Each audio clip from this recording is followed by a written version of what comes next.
अब जरा प्रदोष के पर्यांत की, प्रदोष के बाद की बिल्कुल लगी हुई पीठ से जो शिवरात्रि होती है, वो शिवरात्रि अगर उस शिवरात्रि का व्रत, साधना, तप, भजन, संसार का मनुष्य कर लेता है तो जिंदगी में उसने कोई व्रत किए ना किए हो, अगर एक व्रत शिवरात्रि का, प्रदोष की पीठ से लगी हुई शिवरात्रि का अगर कर लेता है तो उसको पूरे जीवन के व्रत का पुण्य फल प्राप्त हो। एक व्रत शिवरात्रि का प्रदोष पर्यंत की, अर्थात प्रदोष की पीठ से जुड़ी हुई। अब अगर आप कोई ब्राह्मण से, अगर कोई विद्वज्जन से, कोई पंडित जी से आप पूछेंगे प्रदोष कितनी बजे लग रहा है, वो बताएंगे। फिर प्रदोष लगने के बाद प्रदोष कब समाप्त हो रहा है, तो जिस दिन 26 तारीख हो रही है उसमें लगाया। दोनों की पीठ करो। आपने कितनी भी एकादशी के व्रत करे हो, कितनी भी द्वादशी के व्रत करे हो, कितनी भी चतुर्थी व्रत करे हो, कितनी भी तीज व्रत करे हो, कितनी भी अष्टमी का व्रत करा हो, कितनी भी नवरात्रि के व्रत करा हो, कितनी भी तीज का व्रत करा हो, चाहे दुनिया के कितने भी व्रत आपने आधी में पुनी, तुलसी बाबा कहते हैं थोड़े में बहुत होता है। आपके व्रत, अगर कोई बीमार है उसके लिए, अगर कोई कष्ट है शरीर में उसके लिए ऐसा व्रत है, बाकी के सभी के लिए तो वही व्रत शिवरात्रि का पूर्ण व्रत है, जिसमें भगवान शंकर की विरल भक्ति को हम प्रार्थना में विचित्र कर्म है। जरा विचार करिएगा कि प्रदोष काल का लगाया गया दीपक, प्रदोष काल, प्रदोष के दिन, प्रदोष काल का जो दीपदान होता है वो सरल नहीं होता, वो सहज नहीं होता। 5 स्थान की पूर्ति करता है। पहला, जम के बोलो, पहला स्थान किस चीज के लिए? काल सर्पदोष के लिए। दूसरा, पितृदोष। कैसा भी तुम्हें कोई पितृदोष बता दे, कितना भी तुमसे कोई कह दे कि तेरे घर में पितृ का दोष है, तेरे घर में ये दोष है, अगर आप प्रदोष के दिन, प्रदोष काल में, अर्थात सूर्य अस्त के समय के 2:45 तक का जो समय होता है, 2 घंटे के समय का, उसके अंतर्गत अगर आप प्रदोष काल के समय में भगवान शंकर को दीप लगाने के लिए अगर पहुंचे हो तो वो आपको फल देगा ही, पितृदोष का निवारण होगा ही, चाहे तुम कुछ करो चाहे मत करो, वो पितृ की शांति करा दे। दूसरे नंबर पर है पितृदोष। तीसरे नंबर पर है वास्तु दोष। हमारे घर का, अब एक बहुत सावधानी से श्रवण कर, वंश की वृद्धि नहीं है। 30 वर्ष शादी के हो गए, 40 वर्ष शादी के हो गए और औलाद है ही नहीं। डॉक्टर ने भी हाथ ऊंचे कर दी, टेस्ट पे भी करवाया, IVF करवाया, सब कुछ तुमने करवा लिया, तो भी औलाद नहीं है। तब आखिरी में एक काम चालू करो, प्रदोष का दिन दोनों पति पत्नी व्रत चालू कर दो प्रदोष का, और प्रदोष काल में शाम के समय जाकर एक ही दिए में 2 लंबी बाती जानते हो ना, रुई की लंबी कपास की बाती 2, और दोनों बाती एक ही दिए में रखकर पति पत्नी दोनों उसको प्रज्वलित करना प्रारंभ करें, बाबा संतान देकर ही रहेगा, औलाद आएगी। दीप की जो बाती में अंतर आ जाता है, एक गोल बाती में और लंबी बाती में अंतर आता है, बहुत अंतर आता है। पितरों के लिए गोल बाती का प्रयोग बहुत कम होता है महाराज। देवी जी के लिए, माता रानी के लिए, जगत जननी के लिए गोल बाती का प्रयोग बहुत कम होता है महाराज, ध्यान रखिएगा। एक पितृ के लिए, एक जगत जननी जगदम्बा दुर्गा भवानी के लिए गोल बाती का प्रयोग कम होता है, लंबी बाती का प्रयोग ज्यादा। क्यों? क्योंकि हमारे घर की कुल देवी और हमारे घर के पितर हमारे वंश की वृद्धि करें, इसलिए लंबी बाती रखी जाती है, जिससे हमारा वंश बहुत लंबा चले, बहुत उन्नति की ओर बढ़े, इसलिए लंबी बाती। शिव महापुराण की कथा कहती है 5 जगह पर हमारा जलाया गया एक दीप जो प्रदोष के दिन, प्रदोष काल में लगाया जाता है, 5 जगह पर भारी पड़ता है। पहले नंबर पर, जम के बोलते जाओ, काल सर्पदोष। दूसरे नंबर पर पितृदोष। तीसरे नंबर पर घर का वास्तु दोष। हमारे घर में कितना भी वास्तु दोष है, कोई ने कह दिया यहाँ बाथरूम नहीं बनना थी, यहाँ पर शौचालय नहीं बनना था, यहाँ सीढ़ी नहीं बनना थी, वो सीढ़ी वहां बनना थी, ये सीढ़ी वहां बनना थी। तुम पूरा घर तुड़वा के देख लो, उसके बाद में जैसा वास्तु वाले हैं वैसा करा कर देख लो, उसके बाद भी तुमको शांति नहीं मिले तो समझ लेना कि तुम्हारे घर में अब वास्तु दोष तो तुमने दिखाकर समाप्त कर लिया, फिर भी वो समाप्त नहीं हो रहा, तो प्रदोष काल का लगाया गया प्रदोष के समय का दिया आखिरी में वास्तु दोष को भी समाप्त कर देता है और उसमें भी फल प्रदान करता है। काल सर्पदोष, पितृदोष, वास्तु दोष। चौथे नंबर पर 1 रुपया कमाया, 1.25 रुपए खर्च हुआ, पैसा आया गया, ये चौथे नंबर का व्यापार में थोड़े दिन दुकान अच्छी चली, थोड़े दिन बैठ गए, थोड़े दिन काम चला, थोड़े दिन बैठ गए, गाड़ी चली, थोड़े दिन फिर बैठ गए, अर्थात हमारी फैक्ट्री थोड़े दिन चली फिर बैठ गए, कहीं ना कहीं तकलीफ, थोड़े दिन खाते थोड़े दिन रोते वाला चल रहा है। तो प्रदोष काल का, प्रदोष के समय का दिया इस दुख को समाप्त कर कर रेगुलर एक जैसी सांझी, एक जैसी लक्ष्मी की वृद्धि करते चले जाए। प्रदोष काल का।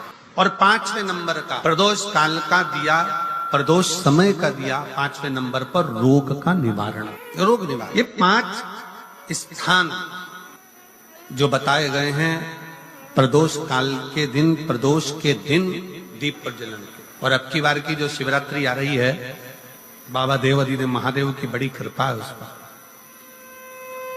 बहुत करुणा। 25 तारीख को प्रदोष और 26 तारीख को शिवरात्रि। अब जरा एक व्रत शिवरात्रि का प्रदोष पर्यंत की, अर्थात प्रदोष की पीठ से जुड़ी हुई। अब अगर आप कोई ब्राह्मण से, अगर कोई विद्वज्जन से, कोई पंडित जी से आप पूछेंगे प्रदोष कितनी बजे लग रहा है, वो बताएंगे। फिर प्रदोष लगने के बाद प्रदोष कब समाप्त हो रहा है, तो जिस दिन 26 तारीख हो रही है उसमें लगाया। दोनों की पीठ करो। बैसाख का महीना चल रहा है, शंकर के शिवालय में, शिव के शिवालय में 3 स्थानों का स्पर्श, किसी किसी मंदिर में शंकर जी के शिवलिंग को छूने नहीं देते, जैसे दक्षिण साइड में, साउथ में। तो अपने ही घर में जो शिवलिंग है उसके 3 स्थानों का स्पर्श अवश्य। पहला शंकर भगवान के जहां से जल बहता है उस स्थान, ये जलाधारी है, जल बहता है, ये शिवलिंग है, यहां से जो पानी नीचे की ओर जाता है उस स्थान का स्पर्श अवश्य। दूसरा, शिवलिंग का जो गोल भाग है उस गोल भाग में कहीं पर भी अपनी हथेली का स्पर्श अवश्य करें। तीसरा, शंकर भगवान के शिवलिंग का जो ऊपर का भाग है वहां अपने अस्त्र का स्पर्श अवश्य करें। तीनों स्थान पर ब्रह्मा, विष्णु और महेश का स्मरण करते हुए जब बैसाख महीने में आप शंकर भगवान को जल समर्पित करें। शिव जी को जब बैसाख के महीने में जल दिया जाए तो दोनों हाथ से अंजलि में कलश रखकर शंकर भगवान की, अपने हाथ की अंजलि में जल रखकर शिव जी को जल अवश्य समर्पित। बैसाख महीने की शिवरात्रि पड़े, बैसाख महीने की प्रदोष पड़े तो एक बेलपत्र शंकर को अवश्य समर्पित करें। मान लो गर्मी बहुत तेज है, पेड़ों पर बेलपत्र नहीं मिले तो एक दुर्वा शिव को अवश्य समर्पित करें। मान लो बहुत तेज गर्मी पड़ने पर, या रतनगढ़ में तो हम देख रहे हैं रजी रज, धूली धूल इतनी है, मिट्टी इतनी है कि यहाँ तो दुर्वा मिलना भी बड़ा मुश्किल है, तो एक चावल का दाना शिव को जरूर समर्पित करो। और बैसाख महीने में सबसे ज्यादा जरूरी है, जो सबसे ज्यादा जरूरी है बैसाख महीने में, वो जलाशय, अर्थात अपने घर के नजदीक में कोई पानी का स्थान हो, जलाशय हो, वहां का जल शिव को समर्पित करना, या शिव के नंदी के पास में। और हम तो कहेंगे शंकर का नंदी केवल मंदिर में मत देखो, आपके घर के आसपास में। हमारे मारवाड़ की पहले की रीति रही है, राजस्थान में बहुत सालों पहले, जब लगभग 19 से 20 साल पहले हम फलोदी में आए थे, और 20 साल पहले जब हम फलोदी में आए थे राजस्थान में, तो हमने उस फलोदी राजस्थान में देखा था कि प्रत्येक घर के बाहर पत्थर का एक छोटा सा कुंडा जैसा। 2 चीजें हमने फलोदी राजस्थान में प्रत्येक घर के बाहर 20 साल पहले देखी थी। एक इतना बड़ा कुंडा पत्थर का जिसमें लोग भोजन रख देते हैं, और एक बड़ा सारा कुंडा जिसमें लोग पानी भर देते हैं, जिससे चिड़िया, पशु, पक्षी, गौ माता सब उस पानी को पीती रहे और आपका और हमारा कल्याण होता रहे। इस प्रयास करो। शिव जी को तो जल समर्पित करो, साथ में कोई जीव का भी अगर कल्याण हो जाए आपके एक लोटा जल से, तो उसको भी। शंकर भगवान ओघड़दानी शिव, जिनका चढ़ा हुआ जल केवल मात्र स्पर्श, आचमन, दर्शन, आपका और हमारा कल्याण। अपने दुख को, अपनी तकलीफ को, अपने कष्ट को किसी दूसरे के दरवाजे पर जाकर कभी मत करो। कभी अपने दुख को, अपनी तकलीफ को शिव जी के मंदिर में जब एक लोटा जल चढ़ाने के लिए जाओ, जब शिवालय में एक लोटा जल लेकर जाओ, जल चढ़ाते समय पंचाक्षर षडाक्षर मंत्र का जाप, श्री शिवाय नमस्तुभ्यम का जाप करो। और जब शिवलिंग जलाधारी ये चरण जहां से पानी बहकर नीचे गिरता है, वहां अपने हाथ को लगाकर अपने दुख को, अपनी तकलीफ को शंकर के उस अशोक सुंदरी गणेश कार्तिकेय के स्थान का स्पर्श करते हुए बाबा से जरूर कहो कि जैसे ये तुम्हारी बेटी है उसी तरह मैं तुम्हारी बेटी हूँ, जैसे तुम्हारे ये बेटे हैं वैसे मैं तुम्हारा बेटा हूँ। इनके दुख को आपने मिटाया था, मुझे भी अपनी बेटी मानकर मेरे दुख को मिटा दीजिए। मेरे दुखी से मत कहो पर शिव से कहो, शंकर से। जब आप चरण पकड़कर अशोक सुंदरी की जगह पर अपने हाथ का स्पर्श कर कर गणेश कार्तिकेय के स्थान का स्पर्श कर कर शिव से कहोगे तो शंकर अपनी औलाद आपको बनाएंगे और अपनी पुत्री समझकर आपका दुख जरूर मिटे। से श्री शिवाय नमस्तुभ्यम ज्यादा नहीं तो 11 बार तो निकाल लिया करो। ये शरीर, ये हृदय, ये चित्त, ये वृत्ति परमात्मा के चरणों में। दुख है ना, शिव से। पुरुष में और स्त्री में एक बहुत बड़ा अंतर, पुरुष में और स्त्री में एक बहुत बड़ा अंतर है। पुरुष एक कान से सुनता है, दूसरे कान से निकाल देता है। स्त्री दोनों कान से सुनती है, जुबान से निकाल। पुरुष में और स्त्री में सबसे बड़ा अंतर यही है कि पुरुष यहां से सुनेगा, यहां से निकाल देगा, और स्त्री दोनों कानों से सुनकर मुख से निकाल देती है। शिव पुराण की कथा कहती है अगर स्त्री को मुख से निकालना भी है सुनने के बाद तो अपने पिता देवादिदेव महादेव के सामने जाकर निकाले तो बात शिव के पास। सबका किया है मेरा, आपने सबका कल्याण किया तो मैं कैसे रह गया। मेरा उघड़दानी मेरा शंकर भगवान उसी को बुलाता है जिसकी झोली उसको खुशियों से भरना हो। मालूम पड़े पूरा रतनगढ़ का लोग कथा सुनने के लिए आ जाए तो शंकर भगवान को 3 महीने में देना है, ये शिव पुराण का प्रमाण है।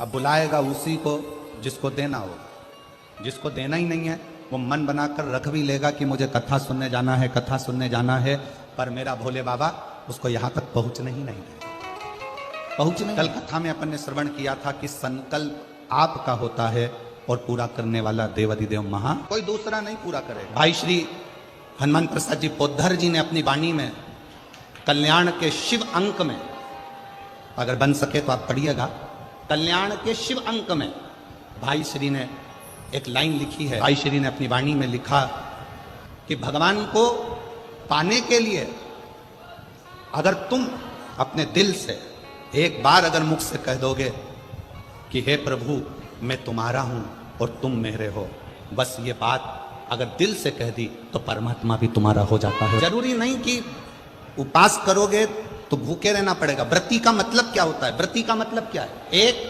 सिंहपुर प्रदेश में एक व्रती ब्राह्मण रहता था। व्रती ब्राह्मण का मतलब यह है कि वो कुछ खाए पीने से या उपास रखने से, साबूदाना खाने से, मोरधन खाने से, चिप्स खाने से, वेपर्स खाने से, पपीता खाने से, सेवफल या केला खाने से व्रत नहीं होता। व्रत का मतलब है कि तुमने एक नियम बना लिया कि मैं रोज अपने घर से 1 लोटा जल लेकर शंकर के मंदिर जाऊंगी, या आपने कोई नियम बना लिया कि मैं 15 मिनट शंकर का भजन करूंगी, या नियम बना लिया राम नाम कृष्ण नाम शिव नाम जपूंगी, ये तुम्हारा व्रत हो गया, तुम व्रती हो गए।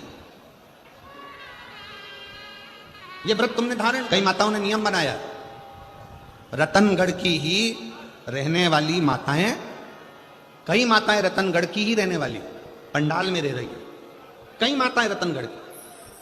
उसने नियम लिया कि मुझे 7 दिन कथा सुनना, उसका नियम था, व्रती है। व्रत करने का मतलब यह नहीं है कि तुमने उपास करा, कुछ खाया पीना छोड़ दिया, कुछ खाना पीना छोड़ दिया तो भगवान तुमसे प्रसन्न हो जाएगा। शिव महापुराण की कथा कहती है, शंकर भगवान की कथा कहती है, यहाँ शिव पुराण कहती है कि आपका एक व्रत, कुछ भी अपनी जिंदगी में एक संकल्प, एक नियम ले लो, शिव पूरा कर देगा। व्रती हो गए। एक ब्राह्मण रहता था, बड़ा व्रती था, और वो महाव्रती ब्राह्मण तत्व किसको कह, शंकर की भक्ति किसको कहते, शिव पे चढ़ा हुआ जल धारण नहीं होता, शंकर पर चढ़ी हुई बेलपत्र साधारण। पूज्य संत शिरोमणि श्री कौशिक जी महाराज जी बैठे हैं, जिन्होंने अपनी वाणी में बेलपत्र की महत्वता, शमी पत्र की महत्वता, शमी के वृक्ष की महत्वता, साथ में श्री शिवाय नमस्तुभ्यम की महत्वता अपनी वाणी में निरंतर। शिव जल साधारण नहीं है, शंकर की भक्ति साधारण नहीं है, शिव स्मरण साधारण। कितना फल है जल का। पार्वती जी को मालूम था शंकर जी को इतनी जल्दी प्रसन्न नहीं कर सकते, तो पार्वती जी ने एक नियम बनाया, पार्थिव शिवलिंग का निर्माण करना और शिव जी पे जल चढ़ा। एक लोटा जल सारी समस्या का हल।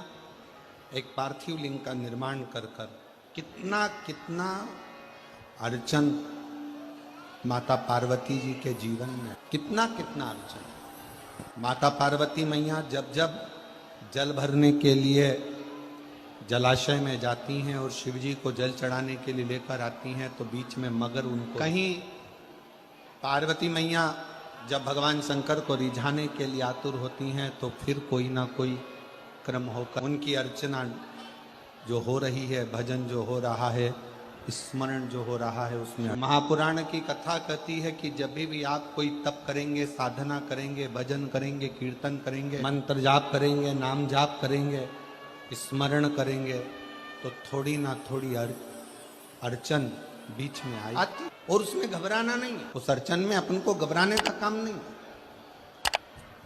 एक बड़ा सुंदर व्याख्यान वर्णन है। मान लो किसी काम के लिए आप बहुत दिनों से लगे हुए हो और वो कार्य पूर्ण नहीं हो रहा, बहुत दिनों से लगे हो, मेरा ये कार्य होना चाहिए, मेरा ये कार्य होना चाहिए, मेरा ये कार्य होना चाहिए, और नहीं हो रहा। तो शिव महापुराण का एक बड़ा सुंदर सा भाव वर्णन किया कि बेलपत्र का जो नीचे का जो भाग होता है, बेलपत्र के जो नीचे का जो भाग, इस नीचे के भाग में थोड़ा सा गाय का घृत, देसी गाय का थोड़ा सा घी, घृत इस नीचे के भाग में लगा लें। ये उनके लिए भी है जो बहुत दिनों से कोई कार्य करना चाह रहे हैं पर हो नहीं रहा, बहुत दिनों से लगे हुए हैं, आज होगा, कल होगा, परसों होगा, कोई फाइल अदालत में अटकी हुई है, कोई प्रशासनिक कार्य अटका हुआ है, कोई कार्य अटक रहा है, उसके लिए बहुत नीचे की जो डंडी है उसमें घृत लगा लो, घी गाय का,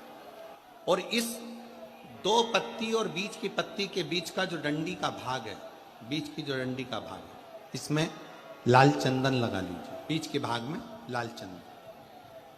और किसी भी प्रदोष के दिन प्रातः से लेकर शाम तक के बीच में, प्रदोष काल के मध्य तक के बीच में कभी भी इस बेलपत्र को, शंकर भगवान को, ये जो डंडी का मुख है, ये डंडी का मुख जलाधारी की ओर हो, और इस बेल श्री शिवाय नमस्तुभ्यम, श्री शिवाय नमस्तुभ्यम, हर हर महादेव। आज गुरुजी ने बताए प्रदोष के दिन करने वाला उपाय एवं शिवरात्रि के दिन करने वाला उपाय। तो आपको एक वीडियो में दोनों बार उपाय मिल गया है, तो आप लोग यह वीडियो पूरा देखिए और इस उपाय को जरूर करें। इस उपाय को करने से आपके हर मनोकामना शिव जी पूरा करेंगे। श्री शिवाय नमस्तुभ्यम, श्री शिवाय नमस्तुभ्यम, हर हर महादेव।